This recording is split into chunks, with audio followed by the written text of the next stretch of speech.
الحمد للہ رب العالمین والصلاة والسلام علی خاتم النبیین اما بعد فاعوذ باللہ من الشیطان الرجیم بسم اللہ الرحمن الرحیم پڑھیے الصلاة والسلام علیک یا رسول اللہ وعلی آلک واصحابک یا حبیب اللہ الصلاة والسلام علیک یا نبی اللہ وَعَلَىٰ آلِكَ وَأَصْحَابِكَ يَا نور اللہ۔ درود پاک پڑھنے کے بے شمار فضائل و برکات ہیں۔ میرے آقا مدینے والے مصطفیٰ صلی اللہ علیہ وسلم نے فرمایا جمعہ کے دن مجھ پر کثرت سے درود شریف پڑھا کرو کہ یہ یوم مشہود ہے، اس میں فرشتے حاضر ہوتے ہیں۔ جو بندہ مجھ پر درود پاک پڑھتا ہے اس کا درود مجھ پر پیش کیا جاتا ہے یہاں تک کہ وہ درود پڑھنے والا فارغ ہو جائے۔ حضرت ابو درداء رضی اللہ عنہ فرماتے ہیں کہ میں نے عرض کی وبعد الموت، یا رسول اللہ علیہ الصلوۃ والسلام کیا یہ معاملہ آپ کی حیات طیبہ ہی میں رہے گا یا آپ جب دنیا سے پردہ فرما جائیں گے پھر بھی یہ معاملہ ہوگا؟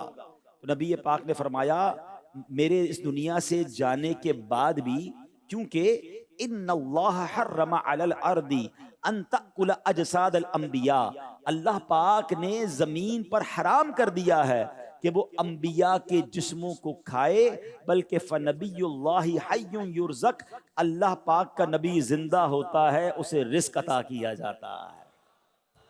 اس مبارک حدیث میں جہاں درود پاک کی فضیلت پتہ چل رہی ہے اور پھر جمعہ کا درود، سبحان اللہ، فرشتے نبی پاک علیہ السلام کی بارگاہ میں پیش کر رہے ہیں، یعنی اس سے بڑی کیا بات ہوگی کہ میں درود پڑھوں اور میری حاضری جو ہے دربار رسالت میں لگ جائے۔ تو اس سے ایک تو یہ پتہ چل رہا ہے کہ ہمیں کثرت سے درود پاک پڑھنا ہے، مگر ساتھ ساتھ اس حدیث سے ہمارا عقیدہ کیسا واضح ہو رہا ہے۔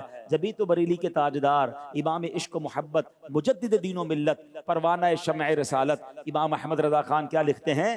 تو زندہ ہے واللہ، تو زندہ ہے واللہ، تو زندہ ہے واللہ، تو زندہ ہے واللہ، تو زندہ ہے واللہ، میری چشم عالم سے چھپ جانے والے میرے چشم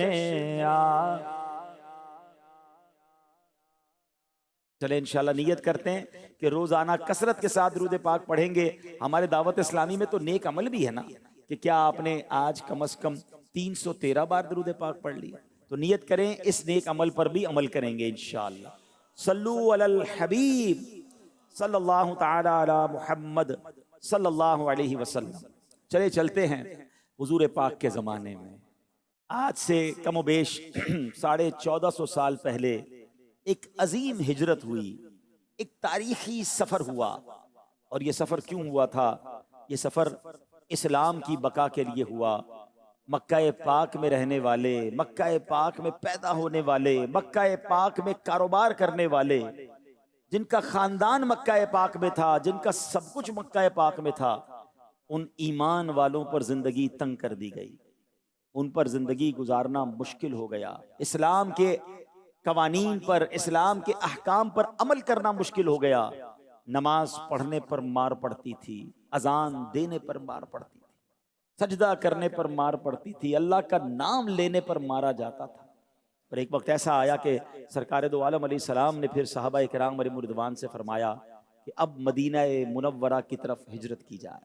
سبحان اللہ، اب مدینے کی ہجرت کا سفر بڑا خوبصورت عشق والا طویل واقعہ ہے، مگر اس میں جو بات سمجھنے والی ہے وہ یہ ہے کہ یہ سفر ہوا اللہ کی رضا کے لیے۔ جو یہ مہاجرین صحابہ تھے نا، یہ سارے غریب نہیں تھے، ان میں کئی تو بہت بڑے مالدار لوگ تھے، ان کا بزنس تھا، کاروبار تھا، گھر بار تھا، مگر سب چھوڑ دیا اللہ کے لیے۔ بندہ کہے میرا کاروبار، میری فیملی، میرے سب چیزوں کا کیا ہوگا؟ سرکار علیہ الصلوۃ والسلام کا حکم آیا اور یہ محسوس ہو رہا تھا کہ اب دین پر عمل کرنا یہاں مشکل ہے، تو مدینے جانا ہے۔ تو یہ مہاجرین صحابہ مکے سے مدینے پہنچے۔ جو مدینے میں صحابہ تھے وہ انصار صحابہ کہلاتے تھے، ٹھیک ہے؟ اچھا اب انصار تو ویل سیٹل تھے، ان کا گھر تھا، ان کا کاروبار تھا، مہاجرین تو ایمٹی ہینڈڈ آئے تھے، خالی ہاتھ آئے تھے. مگر تاریخ نے ایسا منظر نہیں دیکھا ہوگا کہ نبی پاک علیہ الصلوۃ والسلام نے ایک رشتہ اخوت قائم کیا. انصار صحابہ سے فرمایا کہ جتنے مہاجرین آئے ہیں ہر ایک دوسرے کو اپنا بھائی بنائے، اس کے اپنے گھر میں اسے رکھے، اس کا خیال رکھے. سبحان اللہ. اور انصار صحابہ نے کمال کر دیا، اپنے گھر کے دروازے بھی کھولے، اپنے دل کے دروازے بھی کھول دیے.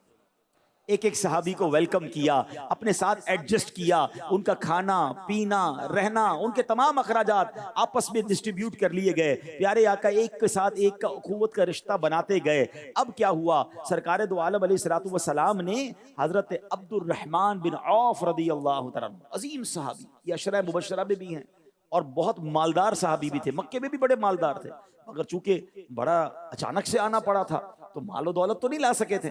تو ان کا جو رشتہ تھا حضرت سعد بن ربیع انصاری رضی اللہ تعالیٰ کے ساتھ جوڑ دیا گیا. اچھا اب کیا ہوا؟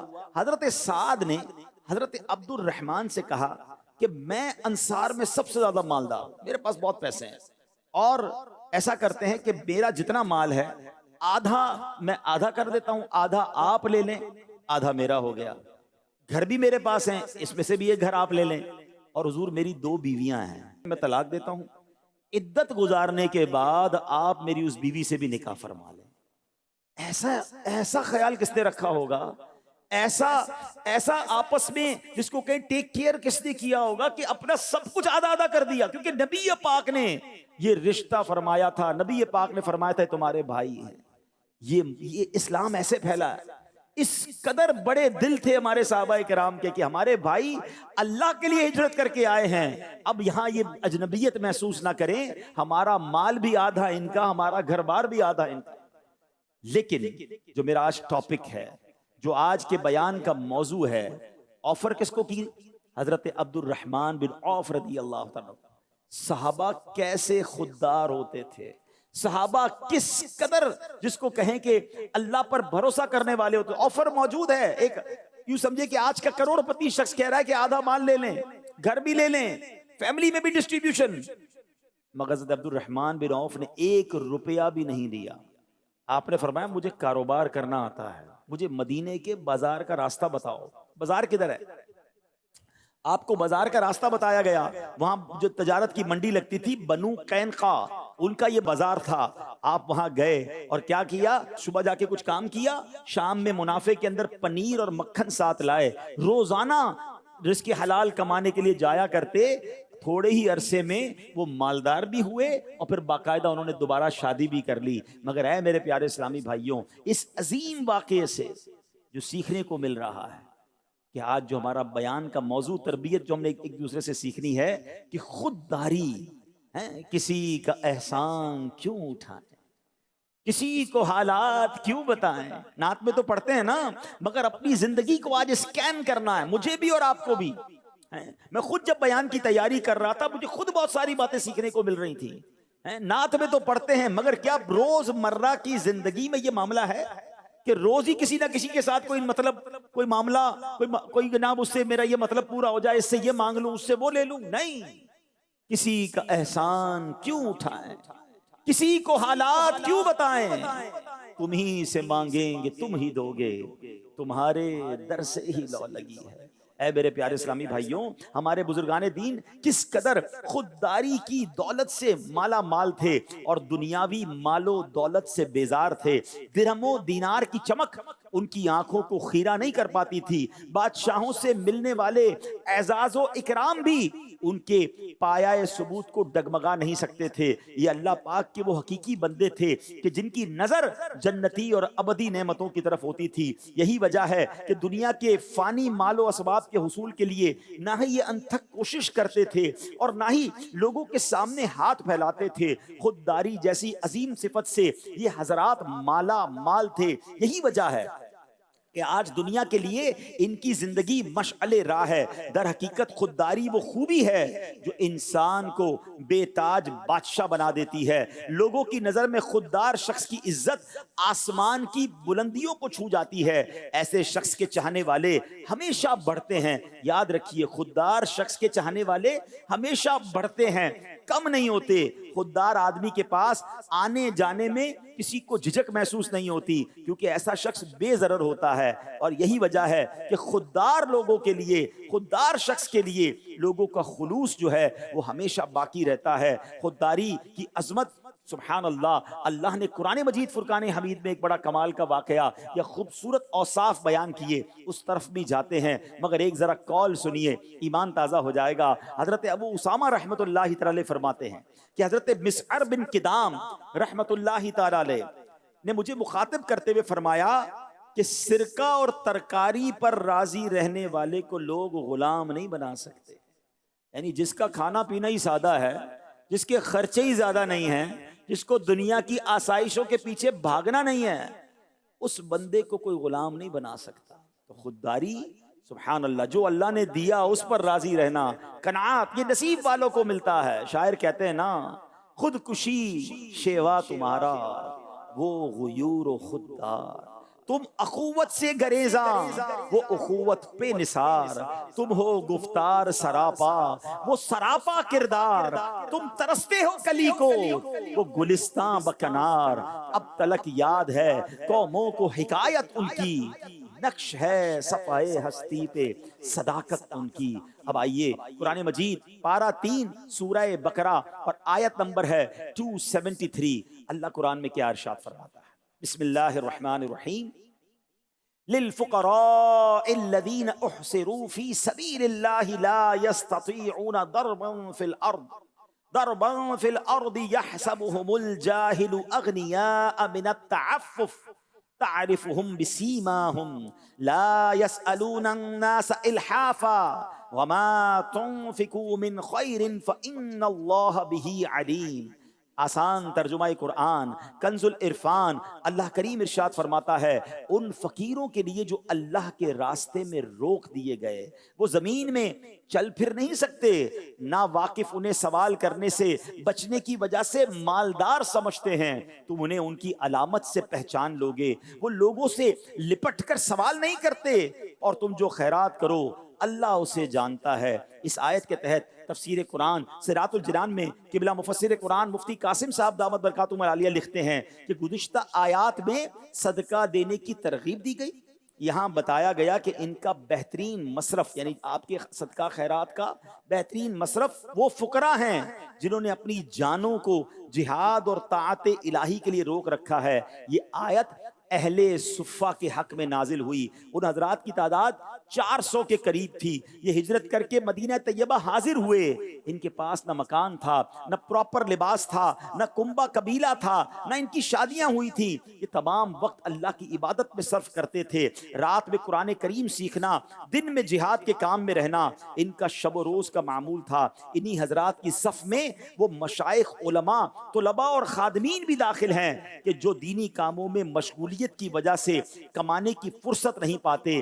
یہ لوگ اپنی عزت و وقار اور مروت کی وجہ سے لوگوں سے سوال بھی نہیں کر پاتے اور اپنے فقر کو چھپانے کی بھی کوشش کرتے ہیں. لوگ اس وجہ سے سمجھ رہے ہوتے ہیں کہ ان کا تو گزارا بڑا اچھا ہو رہا ہے، یہ سوال تو نہیں کر رہے، مگر یہ خوددار ہوتے ہیں. حقیقت حال اس کے برعکس ہوتی ہے. اگر کچھ غور سے دیکھا جائے تو ان لوگوں کی زندگی کا مشقت سے بھرپور ہونا یہ تو قرائن سے ثابت ہے. ہم نے اصحاب صفہ کی بات کی. اے میرے پیارے اسلامی بھائیوں، وہ واقعہ آپ نے کئی بار سنا ہوگا. اس کا ایک پہلو تو نبی پاک کا معجزہ ہے کہ جب حضرت ابو ہریرہ رضی اللہ تعالیٰ عنہ کہتے ہیں میں بھوک سے بے حال تھا، میرا پیٹ کمر کے ساتھ لگ گیا تھا اور ایسی کیفیت تھی کہ کبھی کبھی تو مجھے غشی آ جاتی، مجھے غنودگی طاری ہو جاتی، اتنی بھوک تھی. مگر اب وہ واقعہ تو ہے کہ نبی پاک کی بارگاہ میں گئے اور پیارے آقا نے دودھ کا پیالہ پیش کیا، 70 صحابہ نے دودھ پیا، حضرت ابو ہریرہ نے دودھ پیا. یہ واقعہ ہم نے کئی بار سنا ہے.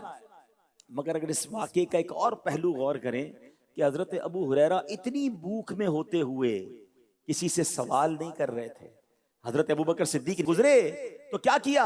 حضرت ابو ہریرہ نے حضرت ابو بکر صدیق رضی اللہ عنہ سے کوئی شرعی مسئلہ پوچھا، یہ نہ بتایا کہ بھوک ہے، یہ نہ بتایا کہ کچھ کھانا ہے، خودداری نے اس بات کی اجازت نہ دی۔ اللہ اکبر، جب نبی پاک علیہ الصلوۃ والسلام تشریف لائے تب بھی حضرت ابو ہریرہ نے کچھ نہ کہا، مگر کونین کے والی تو دل کے حالات جانتے ہیں نا۔ میرے آقا نے حضرت ابو ہریرہ کو دیکھتے ہی پہچان لیا کہ وہ بھوک سے بے حال ہیں۔ حضرت ابو ہریرہ کو نبی پاک ساتھ لے گئے، اور سبحان اللہ پھر کیا ہوا کہ حضرت ابو ہریرہ کے ہاتھوں سے ہی نبی پاک نے 70 صحابہ کو دودھ بھی پلوایا، سب کا پیٹ بھر گیا۔ ابو ہریرہ رضی اللہ تعالیٰ عنہ بھی سیراب ہو گئے۔ اللہ اکبر، مگر سیکھنے کو کیا ملتا ہے کہ اس قدر تکلیف میں تھے، اس قدر پریشانی میں تھے، مگر زبان پر سوال نہیں تھا، زبان پر آسکنگ نہیں تھی۔ وہ کہا جاتا ہے نا کہ زبان پر شکوائے رنج و علم لایا نہیں کرتے، زبان پر شکوائے رنج و علم لایا نہیں کرتے، نبی کے نام لیوا غم سے گھبرایا نہیں کرتے۔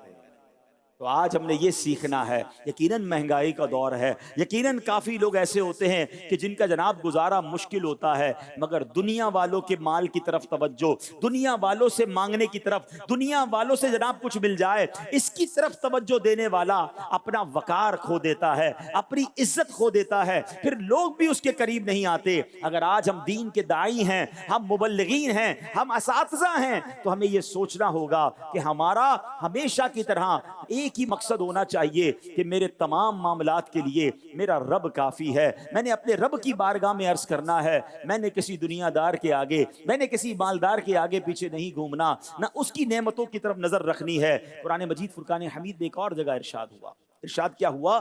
وَتَزَوَّدُوا فَإِنَّ خَيْرَ الزَّادِ التَّقْوَىٰ۔ آسان ترجمہ قرآن کنز العرفان، اور زاد راہ ساتھ لے لو، پس سب سے بہتر زاد راہ یقیناً پرہیزگاری ہے۔ اب اس آیت کے تحت تفسیر قرآن صراط الجنان میں بڑی کمال کی معلومات ہے۔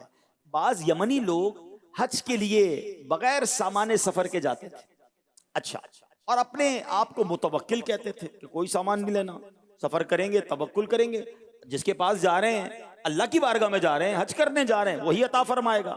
اب پھر وہاں جا کر بھیک مانگتے اور کبھی غصب اور خیانت بھی کرتے۔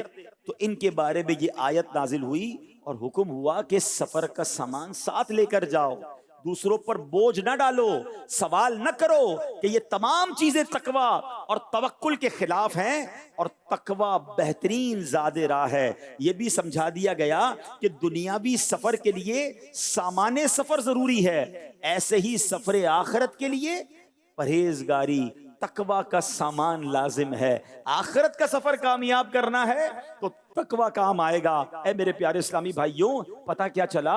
خودداری اللہ کو پسند ہے، جبکہ خود کو دوسروں کے سہارے چھوڑ دینا اور ہاتھ پھیلانا ناپسند ہے۔ بلا شبہ خودداری ایک انمول نعمت ہے، جنہیں یہ نصیب ہو یقیناً وہ قسمت والے ہیں۔ مذکورہ آیت سے یہ بھی مدنی پھول ملتا ہے کہ دوسروں پر بوجھ بننے کی بجائے اپنے زور بازو پر تکیہ کرنا چاہیے، اور اوپر والا ہاتھ نیچے والے ہاتھ سے بہتر ہوتا ہے۔ بعض لوگوں میں دوسرے لوگوں سے مانگنے کی ایسی عادت راسخ ہو جاتی ہے، اتنے عادی ہو جاتے ہیں کہ انہیں نیم فقیر بھی کہا جا سکتا ہے۔ اب مثال دیتا ہوں، ایسی عادت بن گئی ہے کچھ لوگوں کی کہ جب آپ ان کے پاس کے جائیں نا تو اس طرح کی باتیں آپ کو سننے کو ملیں گی، ذرا یہ دیجئے گا، اچھا وہ دیجئے گا، وہ ذرا دیجئے گا مجھے، اچھا پھر کہیں گے یار فلاں چیز کچھ دیر کے لیے مل سکتی ہے، مجھے فلاں چیز چند دنوں کے لیے چاہیے۔ یار ہم تو دوست ہی ہیں نا، آپ کی چیز تو میری چیز ہے۔ اچھا پھر کبھی کہیں گے دوست دوست کی مدد نہیں کرے گا تو کون مدد کرے گا؟ اچھا تو اپنا بھائی ہے نا، دوست تو دوست کے لیے جان بھی دیتا ہے، اتنے سے پیسے نہیں دے سکتے، اچھا تھوڑے پیسے دے دو، پرانے باقی ہیں اس کو ملا کے بعد میں دے دوں گا۔ اب ان کا تکیہ کلام، ان کا روز یہی کام ہوتا ہے، اور پھر ایسے لوگوں سے لوگ دور بھاگتے ہیں، ان کا فون بھی نہیں اٹھاتے۔ ہاں اگر وہ مثال کے طور پہ استاد بھی ہو نا تو شاگرد پھر دور ہٹنے لگ جاتا ہے، گھر والے فیملی کے لوگ دور ہٹنے لگ جائیں گے، امام ہے تو نمازی دور ہو جائیں گے۔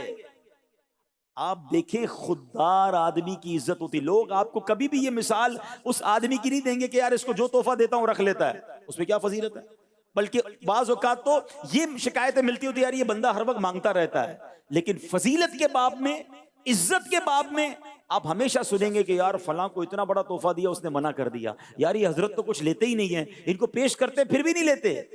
عزت کس میں ہے؟ یہ بات سمجھنی ہے. جس دن آپ کو یہ بات سمجھ آ گئی نا کہ ہم بھلے اللہ رب العالمین کی عطائیں بھلی.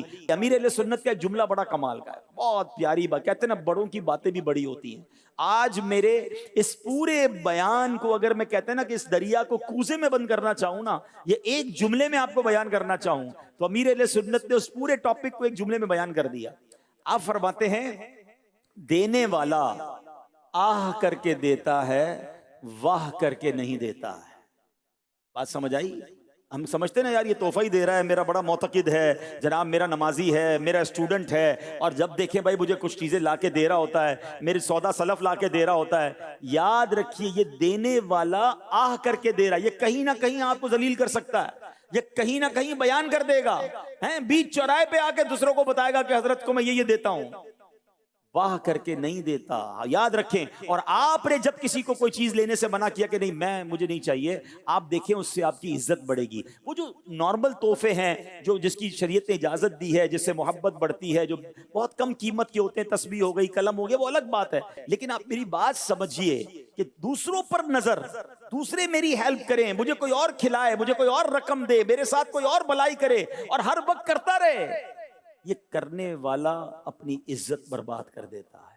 زمانے میں عزت کے ساتھ جینا ہے تو بزرگوں کے ان واقعات پر غور کریں کہ کیسے ہمارے بزرگان دین جو ہیں, اللہ اکبر. اور پھر سبحان اللہ قرآن و حدیث کے ذریعے دیکھیں نا. اب حدیث پاک سناتا ہوں, ذرا سنیے گا. حضرت ابو امامہ رضی اللہ تعالیٰ عنہ فرماتے ہیں کہ نبی پاک علیہ الصلوۃ والسلام چند صحابہ کے ساتھ تشریف فرما تھے. آپ نے ہاتھ بلند کر کے 3 مرتبہ فرمایا, کون میرے ہاتھ پر بیعت کرے گا, کون میرے ہاتھ پر بیعت کرے گا. 3 مرتبہ فرمایا, سوائے حضرت ثوبان کے کوئی بھی کھڑا نہیں ہوا. تو انہوں نے کھڑے ہو کے عرض کی کہ حضور میرے ماں باپ آپ پر قربان, میں نے ایک دفعہ آپ کے ہاتھ پر بیعت کی, پھر دوبارہ بیعت کی, یا رسول اللہ میں کس چیز پر آپ کی بیعت کروں. نبی پاک علیہ السلام نے ارشاد فرمایا, اس بات پر کہ تم لوگوں سے کسی چیز کا سوال نہیں کرو گے, لوگوں سے کبھی کوئی سوال نہیں کرو گے, ان سے نہیں مانگو گے.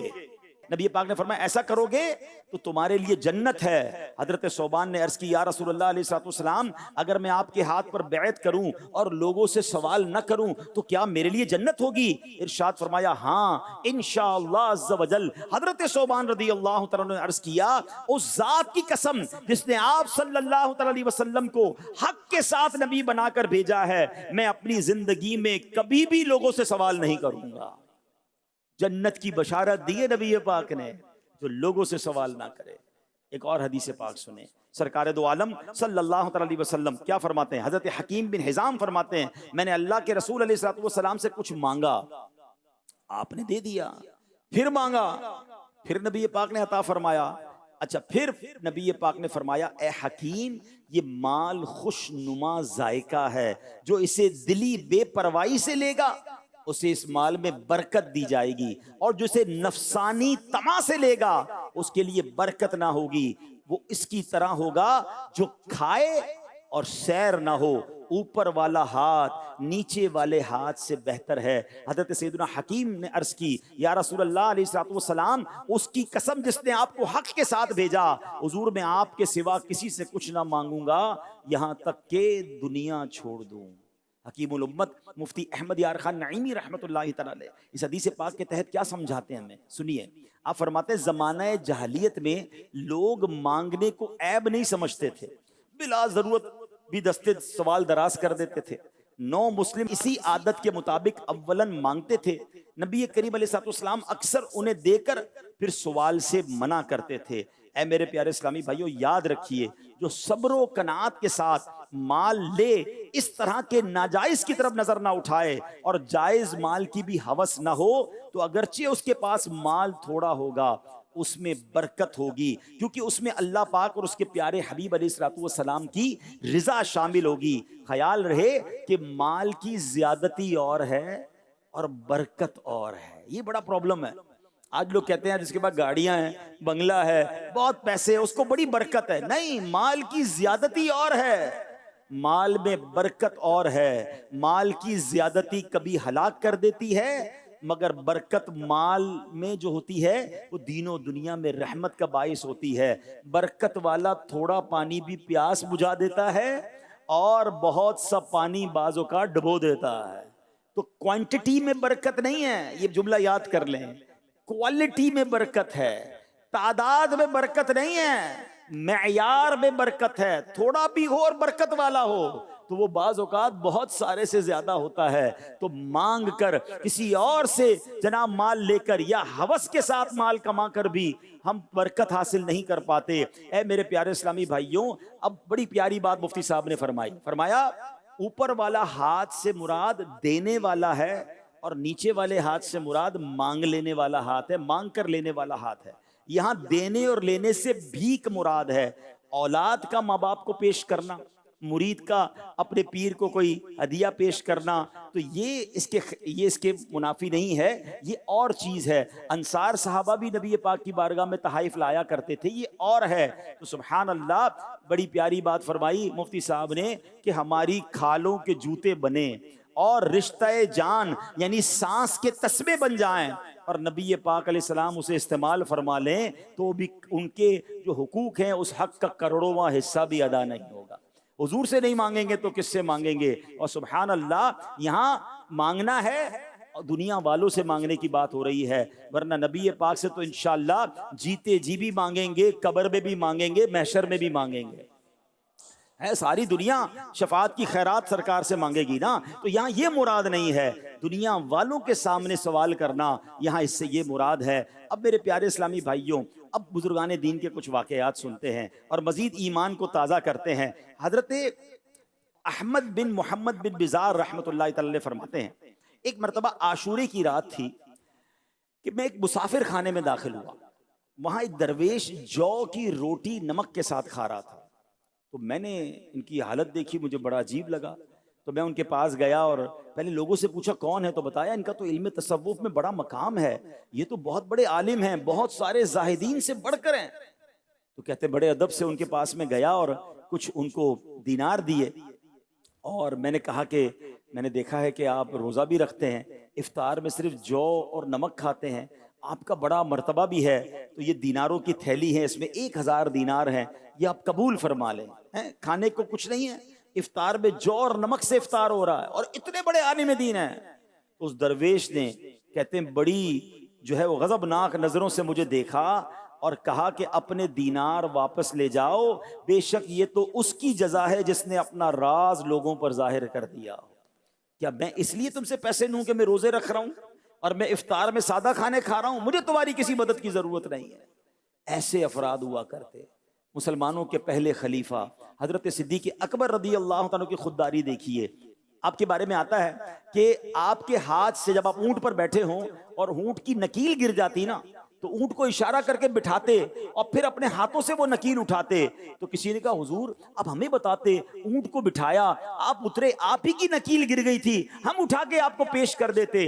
حضرت ابوبکر صدیق فرماتے ہیں کہ میں نے نبی پاک علیہ الصلوۃ والسلام نے مجھے حکم دیا تھا میرے آقا نے کہ میں کسی سے سوال نہ کروں۔ خودداری کا عالم دیکھیں، اپنی چیز ہے، کسی اور سے نہیں مانگ رہے۔ ہم تو بعض اوقات کہتے ہیں ذرا میرا یہ قلم اٹھا دیں، میرا یہ کام کر دیں۔ علماء فرماتے اپنی چیز کے بارے میں بھی سوال کرنا چھوڑ دو تو انشاءاللہ کبھی دوسرے کی چیز مانگنے کی نوبت ہی نہیں آئے گی۔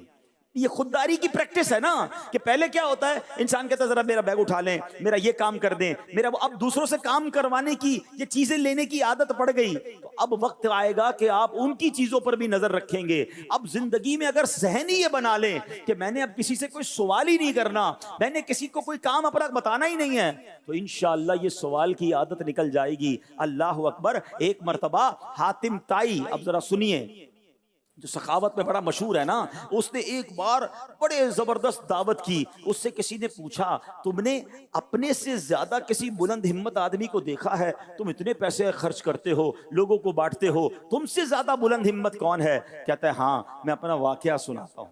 میں نے ایک بار عرب کے بڑے امیروں کی دعوت کی، 40 اونٹ قربان کیے ہیں۔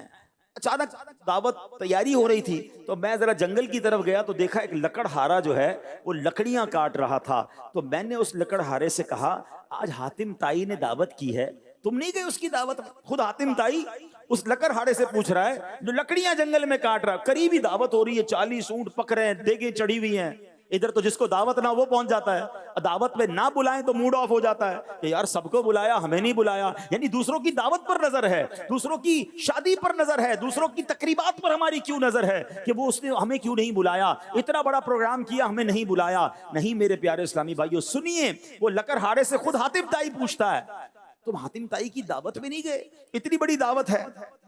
تو اس نے کہا جو شخص اپنی محنت سے روٹی کھاتا ہے وہ حاتم طائی کا احسان نہیں اٹھاتا. کیا کمال کا جملہ ہے. حاتم طائی کو ہی جواب دے رہا ہے کہ جو بندہ اپنی محنت سے روٹی کماتا ہے وہ حاتم طائی کا احسان نہیں اٹھاتا. خود حاتم طائی کہتا ہے اپنے سے بڑھ کر اگر میں نے کسی ہمت والے کو دیکھا ہے تو وہ لکڑہارے کو دیکھا. ایسی خودداری، ایسا جذبہ، اور ایسا جذبہ ہمارے بزرگان دین میں تھا، ہمارے صحابہ میں تھا، ہمارے اولیاء میں تھا. آج جن کا ہم نام لیتے ہیں، جن کی عزت کرتے ہیں، اگر پڑھیں ان کی سیرت میں تو ان کی نظر دنیا والوں پر نہیں اللہ کی طرف ہوتی، اللہ کی عطا پر ہوتی. قناعت تھا، توکل تھا، اور پھر اللہ ان کی غیب سے مدد بھی فرماتا. وہ تھوڑے پر راضی رہتے تھے اور ان کا مطمع نظر کیا تھا کہ ہمیں آخرت کی ابدی نعمتیں حاصل کرنا ہے. اے میرے پیارے اسلامی بھائیوں، ایک بڑی کمال کی دعا، سرکار دو عالم علیہ السلام کی دعا ہم میں سے کئیوں کو یاد ہوگی. کیا پیاری دعا ہے. نبی پاک فرمایا کرتے اللہم انی اسألک الہدی والتقی والعفاف والغنی. کیا ترجمہ ہے اس کا؟ اے اللہ میں تجھ سے ہدایت، پرہیزگاری، پاک دامنی اور غنا کا سوال کرتا ہوں. What is the meaning of غنا؟ کیا ہے اس میں؟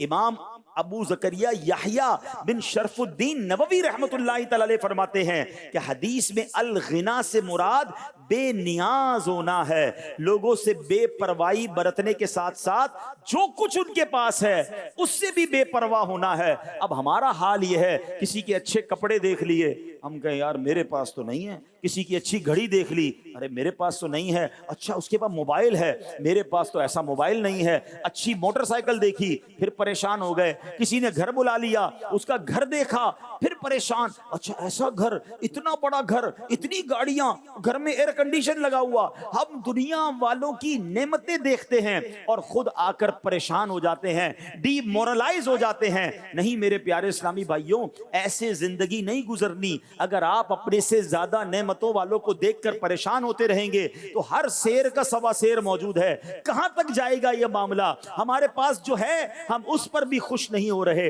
میں آپ کو ایک فرضی ایک سمجھے سچویشن سمجھاتا ہوں، بہت ساروں کی انشاءاللہ امید ہے تسلی ہو جائے گی. اب مثال کے طور پہ ایک شخص تھا، چلیں قاری صاحب کو مثال کے طور پہ پیش کرتے ہیں. ایک قاری صاحب تھے، وہ روزانہ مدرسے پیدل جاتے تھے، 1 گھنٹہ لگتا تھا مدرسے پیدل جاتے جاتے، اور بڑی گرمی لگتی تھی، پسینہ نکلتا تھا. کہتے اللہ کرے تھوڑے پیسے جمع ہو جائیں، سائیکل مل جائے. پیسے جمع کیے، تھوڑے تھوڑے کر کے پیسے جمع کیے، سائیکل لی. جیسے ہی سائیکل لی، اب اس کے بعد آپ جو ہے وہ اپنے سائیکل پہ مدرسے جانے لگے. جو 1 گھنٹے کا سفر تھا وہ 25 منٹ میں ہونے لگ گیا. بڑے خوش. دوستوں نے کہا بھائی سائیکل لی ہے، کوئی دعوت تو ہونی چاہیے. کہا چلیں چائے پیتے ہیں. چائے پلایا دوستوں. اب تھوڑے عرصے کے بعد جب سائیکل چلاتے چلاتے جا رہے تھے تو سائیکل رکی سگنل پر، تو برابر میں ایک بندہ موٹر سائیکل پر آیا. کہا یار سواری تو یہ ہے، میری تو پٹیچر سائیکل ہے، روز پینڈل مار مار کے تھک جاتا ہوں، یہ تو صرف ایک کک مارتا ہے، سپیڈ دیتا ہے بڑا زبردست. اب موٹر سائیکل لینی ہے. اپنی سائیکل بری لگنے لگ گئی.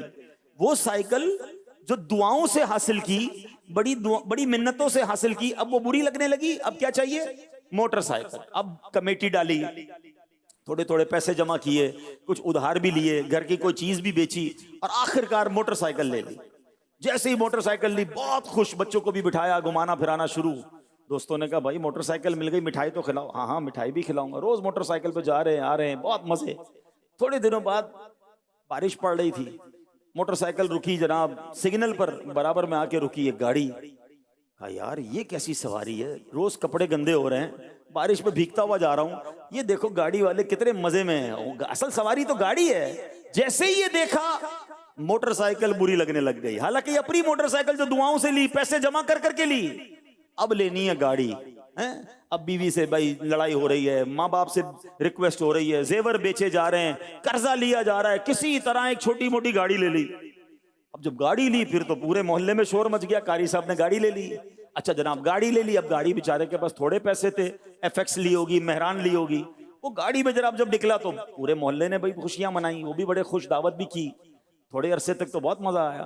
اب جب مہران سگنل پر رکی تو برابر میں آ کے جو نا ٹویوٹا کرولا آ کے رکی، ایئر کنڈیشن والی ہیں، وہ کہتا ہے میں تو شیشے ہینڈل سے بند کرتا ہوں، یہ تو بٹن دبا کر شیشہ اوپر کر رہا ہے، میں گرمی میں جا رہا ہوں، یہ اے سی میں جا رہا ہے، یہ بیکار گاڑی ہے، گاڑی تو وہ ہونی چاہیے۔ کچھ سمجھ آ رہا ہے واٹ آئی وانٹ ٹو سے؟ دوسروں کی نعمت دیکھ کر اپنی نعمت بری لگنے لگی۔ مجھے بتاؤ خوشی کب مناؤ گے؟ جو اللہ نے آپ کو دیا اس پر انجوائے کب کرو گے؟ نہ گھر اچھا لگ رہا ہے، نہ فرنیچر اچھا لگ رہا ہے، نہ سواری اچھی لگ رہی ہے، نہ بچے اچھے لگ رہے ہیں، ہر چیز بری لگ رہی ہے کیونکہ دوسروں کی دیکھ کر آ گیا ہوں۔ اب میں آپ کو زندگی آسان کرنے کا، آپ اگر ٹویوٹا کرولا لے لیں گے نا، تھوڑے دنوں بعد لینڈ کروزر کھڑی ہوگی برابر میں، لینڈ کروزر لوگے تو آج پاکستان میں ایسے بھی لوگ ہیں جن کے پاس اپنے جہاز ہیں، کدھر تک بھاگو گے؟ کون سی ریس میں پڑ گئے؟ یہ ریس ہی غلط ہے۔ ہاں ریس میں بتاتا ہوں کون سی کرنی ہے۔ بزرگان دین فرماتے ہیں اگر زندگی پرسکون گزارنی ہے، بلکہ ایک حدیث کا خلاصہ بھی یہ ہے کہ نعمتوں میں اپنے سے پیچھے والوں کو دیکھو اور نیکیوں میں اپنے سے آگے والے کو دیکھو۔ یار کبھی لینڈ کروزر قریب سے گزری تو دل بیٹھ گیا میرے پاس کیوں نہیں ہے؟ تہجد گزرا تو دل میں خیال کیوں نہیں آیا کہ یار یہ روز تہجد پڑھتا ہے، میں نہیں پڑھتا؟ میری عمر کا ہی بندہ ہے، عالم دین بن گیا اور مجھے علم، میں عالم دین نہیں بن سکا، یہ تو آگے نکل گیا مجھ سے، یہ کمپٹیشن کیوں نہیں ہوتا؟ ارے نیکیوں میں کمپٹیشن کرنا ہے اور ہم دنیا میں کمپٹیشن میں پڑ گئے۔ اللہ اکبر۔ آپ کو کبھی زندگی میں آپ کے پاس جو کچھ ہے اس پر خوشیاں منانی ہے نا، آپ یقین کریں ایک بار کسی ہاسپٹل کا چکر لگائیں۔ میں بھی 2 دن پہلے کراچی کے بڑے ہاسپٹل میں گیا تو کسی اور مریض کو دیکھنے تھا، وہاں اور کوئی اسلامی بھائی اور گھر والے مل گئے کہ ہمارے مریض کو دیکھیں۔ 40 سال کی عمر تھی اس نوجوان کی، ٹھیک ہے، جس کو مجھے دکھانے لے گئے اور بتایا اس کا جگر ختم ہو گیا ہے۔ ڈاکٹر کہتے جگر ٹرانسپلانٹ کرنا پڑے گا، 80 لاکھ روپے کا خرچہ انہوں نے مجھے بتایا۔ میری آنکھوں میں آنسو آ گئے کہ میرا جگر ٹھیک ہے، میں نے اس پر کب شکر ادا کیا یار۔ ہمیں تو کسی کو پتا بھی نہیں ہوگا کہ جگر بھی خراب ہوتا ہے، ہمارے گردے کام کر رہے ہیں، ہم جو کھاتے وہ آسانی سے پاس آؤٹ کر دیتے۔ کبھی سوچا جس کا پیشاب بند ہو جائے؟ کبھی سوچا جس کو جناب کھانا پینا ہضم نہ ہوتا ہو؟ کبھی ڈائلیسس کے مریض سے ملاقات ہوئی ہے آپ کی؟ میرے خاندان میں ایک ڈائلیسس کے مریض تھے، وہ بتاتے تھے کہ یار آپ یہ جو جی بھر کے پانی پیتے ہو نا، آپ کو دیکھ کر ہمیں حسرت ہوتی ہے۔ ڈاکٹر نے کہا پورے دن میں 300 ml کی پانی کی بوتل پینی ہے آپ نے؟ کہتے ایک ایک گھونٹ کر کے پانی پی رہا ہوں۔ ہمارے گردے کام کر رہے ہیں، ہم نے کب شکر ادا کیا؟ یقین کریں اگر آپ کو جو رب نے دیا ہے اس پر شکر ادا کرنا ہے نا، اور اس پر انجوائے کرنا ہے، موج میں رہو، کیونکہ اللہ نے مجھے کروڑوں سے اچھا بنایا۔ پرابلم یہ ہے کہ دوسروں کو دیکھ کر ڈی مورلائز، اور اسی چکر میں انسان حرام کی طرف جاتا ہے کہ میں نے بھی وہ بننا ہے، میں نے بھی وہ لینا ہے، میں نے بھی وہ خریدنا ہے۔ ارے جو رب نے دیا اس پر شکر ادا کیوں نہیں کرتے؟ اللہ نے تمہیں کروڑوں سے اچھا بنایا ہے۔ خدا کی قسم دنیا کے خرب پتی ایک طرف، مجھے اور آپ کے رب نے جو ایمان عطا فرمایا اس کی کوئی قیمت نہیں ہے۔ اللہ نے بن مانگے مسلمان بنایا نہیں بنایا؟ اچھا پھر صرف ایمان والا بنا دیتا اور حضرت عیسیٰ کا امتی بنا دیتا، حضرت موسیٰ کے زمانے میں پیدا کر دیتا، مگر میرے رب نے کرم والا کرم یہ کیا کہ ایمان والا بھی بنایا اور اپنے آخری نبی علیہ السلام کا امتی بھی بنا دیا۔ میری خوش قسمتی میں تیرا امتی۔ خدا کی قسم ساری نعمتیں ایک طرف، یہ نعمت کیسی ہے کہ حضرت موسیٰ کلیم اللہ علیہ نبینا علیہ السلام اللہ کی بارگاہ میں تمنا کرتے کہ مولا مجھے اپنے آخری نبی کا امتی بنا دے، اور مجھے اور آپ کو بن مانگے کون سا کورس کیا تھا امتی بننے کے لیے؟ کون سا ٹیسٹ پاس کیا میں نے اور آپ نے؟ بن مانگے دیا اور اتنا دیا۔ دامن میں ہمارے سمایا نہیں، آنکھیں سلامت، ہاتھ سلامت، پیر سلامت، زبان سلامت، ارے دل سلامت۔ جاؤ تو صحیح دیکھو لوگ کتنی بڑی بڑی پریشانیوں میں ہیں۔ آپ چھوٹے گھر میں رہتے ہیں، لوگ کرائے کے گھر میں ہیں۔ آپ کرائے کے گھر میں رہتے ہیں، لوگ جھونپڑی میں رہتے ہیں۔ آپ جھونپڑی میں رہتے ہیں، لوگ روڈوں پر سوتے ہیں۔ آپ روڈ پر سوتے ہیں، لوگ اس وقت جیلوں میں گرفتار ہیں، آپ آزاد ہیں۔ ہر بندے سے زیادہ مشکل میں لوگ موجود ہیں۔ میں آپ سب کو یہ دعویٰ کر رہا ہوں، چیلنج دیتا ہوں، جیسی آپ لائف گزار رہے ہیں کروڑوں لوگ اس لائف گزارنے کا خواب دیکھ رہے ہیں۔ اللہ نے ہمیں اور آپ کو عطا فرمایا۔ شکوے شکایات ڈی مورلائز آلویز انسان نے سر پر طاری کر دیا، میں پیچھے رہ گیا، میں قرآن کی تعلیم کرتے کرتے کب آگے بڑھوں گا، میں دیندار بن گیا، میں پیچھے رہ گیا۔ ارے یہ تعلیمات نہیں ہے اسلام کی۔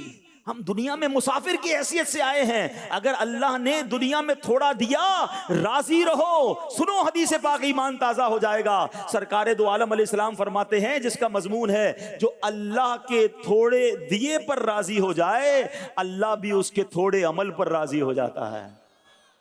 اللہ اکبر، یقین کرو یہ سودا مہنگا نہیں ہے۔ دنیا میں تھوڑا ملے اور رب میرے ٹوٹے پھوٹے اعمال پر راضی ہو کر مجھے جنت میں داخل کر دے، یہ سودا مہنگا نہیں۔ دنیا میں بہت ملے اور قیامت کے دن بہت سارا عمل مانگ لیا تو کیسے جواب دوں گا؟ زیادہ جس کو ملا اس کو ڈرنا چاہیے، وہ کدھر سے لائے گا اعمال؟ اگر غربت ہے، تھوڑا ہے اور بندہ اللہ کے اس دیے پر راضی رہنا شرط ہے۔ مسئلہ راضی بھی تو نہیں رہتے نا، تھوڑا بھی ہے، شکوے بھی ہیں۔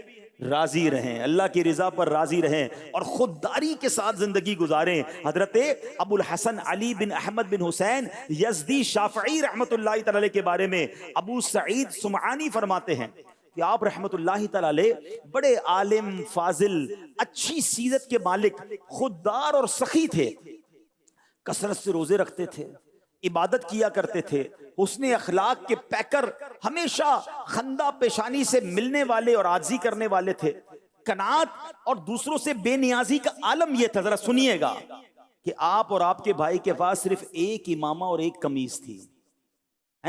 اب ایک بھائی امامہ اور قمیص پہن کر باہر جاتے تو دوسرے بھائی گھر میں رہتے تھے۔ اللہ اکبر، کیونکہ باری باری وہ یہ لباس بدلتے تھے۔ ہے کوئی ہمارے پاس ایسا کہ جس کے پاس ایک امامہ اور ایک ہی قمیص ہو، پہن کر آیا، اب جب تک وہ دھلے گی نہیں دوبارہ چینج نہیں ہوگا؟ اتنا شکوہ، ایسی، اس کے باوجود کسی سے مانگتے نہیں تھے۔ اے میرے پیارے اسلامی بھائیوں، خودداری ایک خوبی ہے مگر اس میں فائدے کتنے ہیں۔ خودداری ہمیں سوال کرنے سے بچاتی ہے، خودداری ہماری عزت بڑھاتی ہے، خودداری دوسروں کی محتاجی سے بچاتی ہے، خودداری ہمارا حوصلہ بڑھاتی ہے، خودداری بھیک جیسی عادت پڑھنے سے بچاتی ہے۔ نیز سب سے بڑا فائدہ یہ ہے کہ خودداری مخلوق سے ہٹا کر خالق کی ذات میں مشغول کر دیتی ہے۔ فوکس ہی ایک ہو جاتا ہے، اللہ رب العالمین کی ذات کی طرف رجوع کرنا ہے، اسی سے مانگنا ہے، اسی سے عرض کرنا ہے۔ بلکہ اللہ اکبر، اللہ سے بھی کیا مانگنا ہے، یہ بڑی کمال کی بات آج آپ کو میں سناتا ہوں کہ اللہ کی بارگاہ سے بھی کیا مانگنا ہے، یہ سمجھنا ہے۔ اللہ کرے یہ بات سمجھ آ جائے۔ حضرت رابعہ بصریہ رضی اللہ تعالیٰ عنہ، ان کی خدمت میں ایک شخص نے آپ کو 40 دینار پیش کیے، کہا کہ یہ لیجیے اور اپنی ضروریات پوری کر لیجیے۔ آپ رونے لگی، آسمان کی طرف سر اٹھا کر کہتی ہیں، اللہ جانتا ہے میں اس سے بھی دنیا مانگنے میں شرماتی ہوں، حالانکہ وہی اس کا مالک ہے، پھر اس شخص سے کیسے رقم لے لوں جو دنیا کا مالک بھی نہیں ہے۔ میں تو دنیا کے مالک سے بھی دنیا نہیں مانگتی ہوں، اس سے بھی آخرت کا سوال کرتی ہوں، تو دنیا والوں سے دنیا کیسے لے لوں؟ اللہ اکبر، یعنی یہ بھی سکھایا بزرگوں نے کہ رب سے صرف دنیا مانگتے رہنا۔ اے اللہ نوکری بڑھ جائے، پیسے بڑھ جائیں، کاروبار میں ترقی ہو جائے، ٹھیک ہے دنیا مانگ سکتے ہیں، مگر مزہ یہ ہے کہ رب سے آخرت کی بہتری کا سوال زیادہ ہو۔ آپ نبی پاک کی دعائیں اٹھا کر دیکھیں، اللہ کے حبیب علیہ الصلوۃ والسلام نے جب بھی دنیا کا کوئی سوال کیا اس کے ساتھ آخرت کی بات کی اور وہ زیادہ کی۔ بڑی مشہور دعا ہے، ربنا آتنا فی الدنیا حسنہ، آگے کیا ہے؟ وفی الآخرۃ حسنہ، اور آگے کیا ہے؟ وقنا عذاب النار۔ دنیا ایک بار، اے اللہ دنیا کی بہتری، دنیا کی آسانی عطا فرما، آخرت کی بھی بہتری عطا فرما، عذاب قبر سے بچا۔ سرکار دو عالم اپنے بچوں کے لیے جب دعا مانگتے، ہم بھی مانگتے ہیں اللہ بچوں کی خیر فرما، بال بچوں میں محبت عطا فرما، مگر لک ایٹ دا وے، دیکھیے نبی پاک کا طریقہ کیا ہے، ربنا ہب لنا من ازواجنا وذریاتنا قرۃ اعین واجعلنا للمتقین اماما۔ اے اللہ میرے بچوں میں، میری آل اولاد میں محبت اور پیار عطا فرما، انہیں میری آنکھوں کی ٹھنڈک بنا۔ بات تو پوری ہو گئی یہاں پر نہیں، وجعلنا للمتقین اماما، اے اللہ ہمیں متقیوں کا امام بنا دے۔ کتنی پیاری تربیت ہے کہ اللہ سے مانگنا کیا ہے؟ دنیا والوں سے نہیں مانگنا، مگر رب سے بھی صرف دنیا نہیں، اس کی رضا مانگنی ہے۔ ارے وہ خالق ہے، وہ مالک ہے۔ میرے ماں باپ سے میں نے مانگا تھوڑی تھا کہ کھانا کھلاؤ، میں پیدا ہوا تو مانگا تھوڑی کہ کپڑے دینا، انہیں معلوم تھا مجھے کیا چاہیے، وہ دیتے رہے، میں بڑا ہوتا رہا۔ ارے جس نے بنایا ہے، جو خالق کائنات ہے، اسے معلوم ہے مجھے کیا چاہیے، میں اسی پر چھوڑ دوں نا کہ میرے مولا مجھے اس حال میں رکھ جس میں تو راضی ہے۔ سبحان اللہ، جس دن آپ نے اور میں نے یہ ذہن بنا لیا کہ اللہ کی بارگاہ میں دل سے یہ کہیں، دیکھیں دو طریقے ہیں۔ ایک بات یہ ہے کہ ہم پتہ ہے اللہ سے کیا کہہ رہے ہوتے ہیں، ہم کہتے ہیں یا اللہ اس حال میں رکھ جس حال میں راضی ہوں۔ یہ الفاظ نہیں ہوتے مگر انداز یہی تو ہوتا ہے۔ اللہ بیماری دور کر دے، کاروبار میں برکت ہو جائے، مدرسے میں گریڈ بڑھ جائے، فلاں فائدہ ہو جائے، مسئلہ وہاں رشتہ رکا ہوا ہے وہ ہو جائے، یعنی جو جو میری خواہشات ہیں اللہ وہ دے دے۔ اس کا مطلب کیا ہوا کہ اللہ اس حال میں رکھ جس حال میں راضی ہوں۔ پتہ ہے اللہ والے کیا کہتے تھے؟ اے اللہ اس حال میں رکھ جس میں تو راضی ہے۔ ہاں اس میں بے شک اگر مشکل میرے لیے تیرے نزدیک اچھی، میں مشکل میں بھی راضی، تیرے نزدیک میرے لیے بیماری اچھی، میں بیماری میں بھی راضی۔ اے اللہ جس میں تو راضی اس میں راضی۔ جس دن آپ کا یہ ذہن بن گیا، آپ نے اللہ کی بارگاہ میں یہ تمنا کی، آپ دیکھو پھر اللہ کریم کی طرف سے کیسے عطائیں برستی ہیں۔ سبحان اللہ، یہ بات ہے کہ بندہ سبمشن کرے اللہ کی بارگاہ میں کہ مولا مجھے اس حال میں مت رکھ جس میں راضی، اے مولا مجھے اس حال میں رکھ جس میں تو راضی ہے۔ ہاں یہ اللہ والوں کی بات ہے، سمجھ تھوڑی دیر سے آئے گی۔ میں جے سونا میرے دکھ وچ راضی، جے سونا میرے دکھ وچ راضی، میں سخنوں چلے پاواں، پھر مجھے اس سکھ کو کیا کرنا ہے اگر میرا رب اس میں راضی ہے۔ ہوا تھا نا حضرت ابراہیم کو جب آگ میں ڈالا جا رہا تھا، آئے تھے فرشتے کہ حضور ہمیں بتائیں، ہم ہوا چلاتے ہیں، ہم موارش چلاتے ہیں، آگ بجھا دیتے ہیں۔ آپ نے فرمایا مجھے تمہاری کوئی ضرورت نہیں، میرا رب دیکھ رہا ہے، میرا رب کارساز ہے۔ جب آپ کو بالکل آگ میں ڈالا جانے لگا تو پھر کیا ہوا؟ جبریل امین آئے کہ حضور آپ ہم سے تو مدد نہیں مانگ رہے، اللہ سے تو مانگ لیں۔ پھر کیا جواب دیا تھا؟ فرمایا اللہ دیکھ رہا ہے نا، اگر اسے بچانا ہوگا تو بچا لے گا، اور اگر اس بات پر وہ راضی ہے کہ میں جل جاؤں تو میں جلنے کے لیے تیار ہوں۔ پھر کیا ہوا؟ وہ آگ کو ڈائریکٹ اللہ نے حکم دیا، یا نار کونی بردا و سلاما علی ابراہیم، اے آگ ٹھنڈی اور سلامتی والی ہو جا ابراہیم پر۔ جب بندہ اللہ کی بارگاہ میں سر جھکاتا ہے تو اللہ آگ کو بھی باغ بنا دیتا ہے۔ اگر آج بھی ہو ابراہیم سا ایمان پیدا، فرق یہی تو ہے، ہمارا ایمان وہ نہیں رہا۔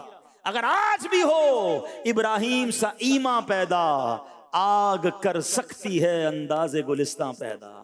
آج بھی آگ باغ بن جائے گی، ایمان وہ چاہیے۔ تو اے میرے پیارے اسلامی بھائیوں، خودداری اپنانی ہے۔ اب آخر میں اس شخصیت کا واقعہ سن لو جن سے ہم سب بڑا پیار کرتے ہیں، بریلی کے تاجدار امام عشق و محبت اعلیٰ حضرت رحمت اللہ تعالی علیہ۔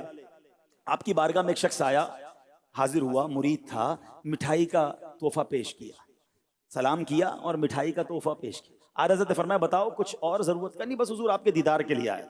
آپ نے مٹھائی کا ڈبہ گھر میں بھجوا دیا، اور کسی چیز کی حاجت کا نہیں ہو۔ تھوڑی دیر گزر گئی، کہتا حضور ایک تعویذ چاہیے۔ آپ نے تعویذ لکھ کر دیا اور اپنے بچے جو خادم تھا گھر سے جا کے وہ مٹھائی کا ڈبہ لے آؤ، اور ڈبہ واپس آیا، تعویذ بھی دیا، مٹھائی کا ڈبہ بھی دیا، اور فرمایا ہمارے یہاں تعویذ بکتا نہیں ہے۔ مٹھائی دے کر تعویذ لینے آئے ہو تو پھر مٹھائی لے لو اور تعویذ بھی لے لو۔ کیسی خودداری ہے!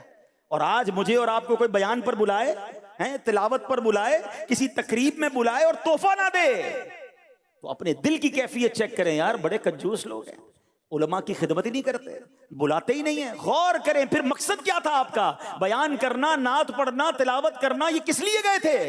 قرآن پڑھنا اس لیے گئے تھے کہ دنیا کی کوئی چیز ملے؟